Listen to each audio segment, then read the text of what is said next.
Just real quick, I want to do one more short vid. The other hand, the checking hand, the free hand, the lead hand. Obviously, the right hand. We're right-handed. What is that doing? And can you just once again just show like a simple drill that someone even watching this, could probably do at home or wherever. There's an old-time boxing photo of James J. Corbett fighting another champion. I think it was Bob Fitzsimmons, and he was jabbing like this up in the air.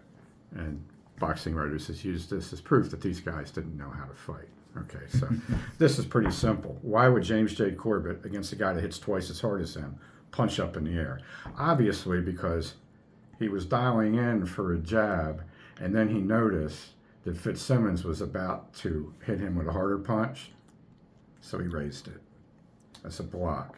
If you cannot see their hand, their right hand, 95% of attacks happen with the right hand. If you cannot see it, going all the way up here might set you up to get killed by a stab.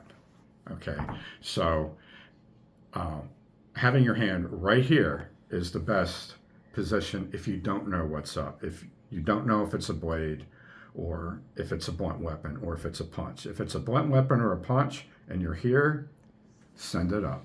Okay, it will intercept it, and this will take oblique force, and this won't snap.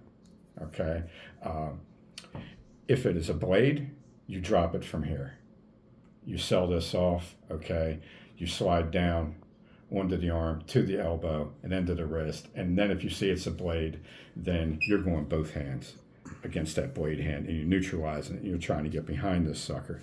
The footwork to do with this. So this is your I don't know position. This is good against a punch, not against a club, not against a brick. You need this for that.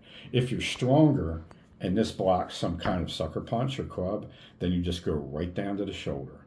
And then you go down to the elbow, and then you just snake that arm up, and then you're on the guy. If it's a blade, while you're selling this off and bringing it back so you don't get jigged in the heart, you're going to step forward with your right foot across his body.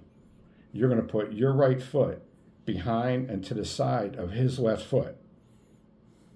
And then when your right foot lands, you are going to put all your weight on that foot, and you're going to drag your rear foot 180 degrees around to where you're standing next to this guy now. And he's got to step out and around to stab you, which he can do. If you did all your training at the fried chicken counter and he's a spry young guy, yeah, then he's going to be able to step around and stab you. But if you're equal or better mobility, then that simple thing, just stepping out to the right while you're using this either against the blunt attack or this against the bladed attack, that's the step. That's what's going to save you. Getting out of there. If you had time, you would step back with your left foot. But we're posturating. You don't have time. You're already in range. Maybe you got something like this. Okay? And if that happens, when you step out and around and you do your 180, this is already in him. So do like a little shadow drill or something. Okay. With any of these items. So if it's a blunt weapon attack, okay, and I'm here, sucker punch, beer bottle, brick, bat,